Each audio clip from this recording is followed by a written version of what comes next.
Hello, જય શ્રી કૃષ્ણ, જય દ્વારકાધીશ બધાને. કેમ છો? નવા વ્લોગમાં તમારું સ્વાગત છે. અને આજે આપણે ટોપરા પાક બનાવવાના છીએ. તો આ રેસીપી તમારી સાથે શેર કરી માવા વગરનો અને ચાહણી લીધા વગરનો આપણે ટોપરા પાક બનાવી અને માપ સાથે બતાવું તમને. તો ચાલો આપણે કેવી રીતે બનાવી, ચાલો જઈને બનાવી. હાલો, તો આપણે ટોપરા પાક બનાવવાનું ચાલુ કરી દઈએ. આપણે છે ને આ જાડા તરિયાવાળી કઢાઈ લીધી છે. જેમ જાડું વાસણ લ્યો ને એમ સારું. તો આમાં છે ને પહેલાં આપણે 1 ચમચી ઘી નાખી દઈ.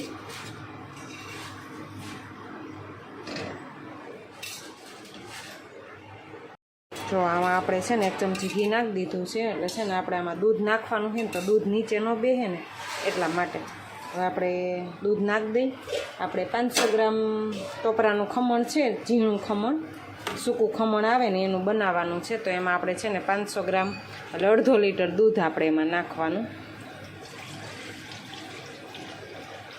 1/2 લીટર દૂધ નાખી દીધું આપણે.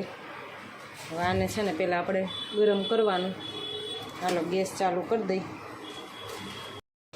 આપણે જો દૂધ છે ને આમ સતત હલાવતું રહેવાનું છે અને અડધું ન થાય ને ત્યાં લગીને આપણે દૂધને હલાવવાનું છે. અને ગેસ અત્યારે ફાસ્ટ જ રાખવાનો. આપણે ચાસણી લીધા વગરનો આજે ટોપરા પાક બનાવવાના છીએ. અલગ જ રીતે બતાવું તમને.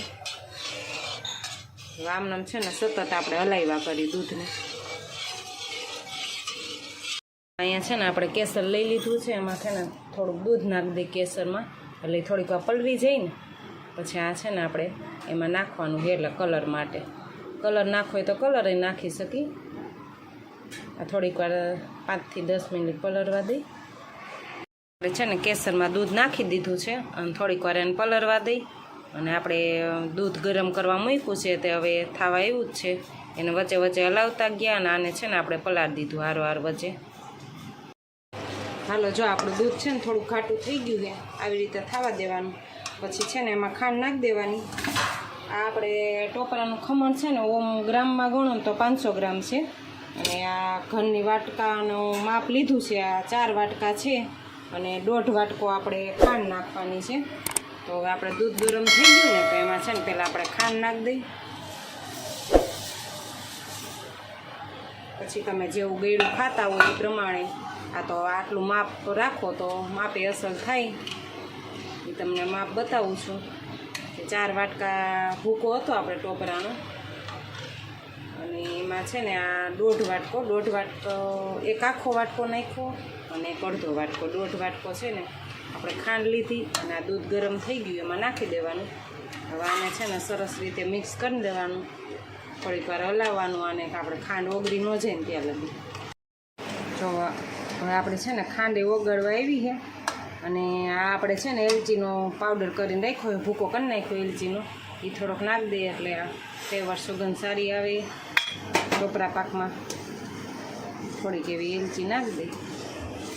હવે હજી આમ થોડીક વાર છે ને હજી ઉકળવા દેવાનું છે. હવે જો આપણે છે ને આ ખાંડની સરસ આમાં દૂધમાં ઓગળી ગઈ છે. હવે આપણે આ જે કેસરવાળું દૂધ કર્યું હતું એને નાખી દઈ. બસ હવે આને થોડીક જ વાર હલાવી પછી છે ને ટોપરાનું ખમણ નાખી દઈએ આપણે. હવે જો આપણે આ ટોપરાનું ખમણ નાખી દઈએ. બધું જેટલું છે એટલું 500 ગ્રામ હતું. હવે સરસ રીતે હલાવી. હવે છે ને ગેસ આપણે હાવ ધીમો કરી નાખવાનો છે એટલે નીચે બેસે નહીં.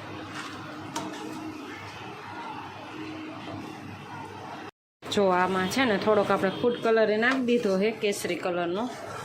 એટલે આપણે છે ને કલરવાળો મસ્ત થાય, સરસ દેખાવ આવે ટોપરા પાકનો. અને હવે આને છે ને આમને ધીરે ધીરે હલાવતું રહેવાનું. નીચે બેસે નહીં ને ધ્યાન રાખવાનું. ફરતી કોરથી આમ સરસ રીતે આમ અમે છે ને આપણી કઢાઈ હોય ને જાડી જ લેવાની એટલે નીચે બેસે નહીં. અને ગેસ હાવ ધીમો રાખવાનો, નહીતર નીચે આ તરત બેસી જાય. વાન છે ને આમ થોડીક વાર હલાવતા રહી. આપણી પાસે જો આ દૂધની મલાઈ હતી, થોડીક મલાઈ નાખી દઈ. આપણે માવો નથી નાખ્યો ને એટલે દૂધની મલાઈ નાખી દઈ. અને હોય તો નાખવાની, એવું કંઈ ફરજિયાત નથી. આપણી પાસે હતી તો આપણે નાખી દઈ એટલે સરસ સ્વાદ આવે.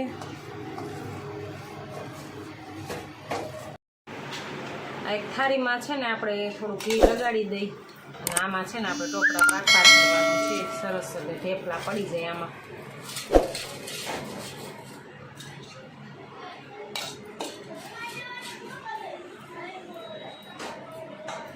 ચાલો જુઓ આપણે ટોપરા પાક થઈ ગયો છે અને આને છે ને ચેક કરવા માટે આપણે છે ને થોડોક આમાં લઈ લેવાનો અને આવી રીતે આમ ગોળી વારી જોવાની. જો આવી રીતે ગોળી વરી જાય ને એટલે આપણે માની લેવાનું કે આપણે ટોપરા પાક છે ને સેટ થઈ જાય સરસ મજાનું.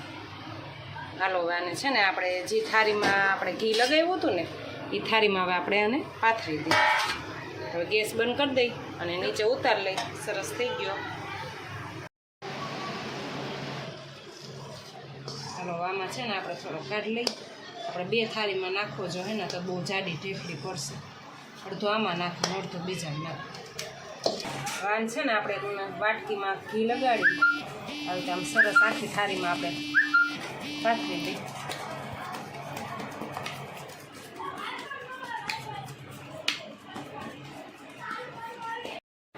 જો આપણે છે ને હવે સરસ મજાનો આમાં પાથરી દીધો છે. હવે આને છે ને આપણે 2-3 કલાક બહાર જ રાખવાનો, ફ્રીજમાં નહીં રાખવાનો. ફ્રીજમાં રાખીને તો આ બહુ કઠણ થઈ જાય એટલે 2-3 કલાક બહાર રાખી દઈ. પછી આના છે ને આપણે ઢેફલા કરી લેવું. અત્યારે હજી તરત છરી નહીં મારવાની, થોડીક વાર બહાર રાખી દેવાનું 2-3 કલાક. હાલો જો આપણે 2 કલાક થઈ ગઈ અને સરસ મજાનો સેટ થઈ ગયો છે. હવે આને છે ને આપણે ચેકા પાડી લઈ.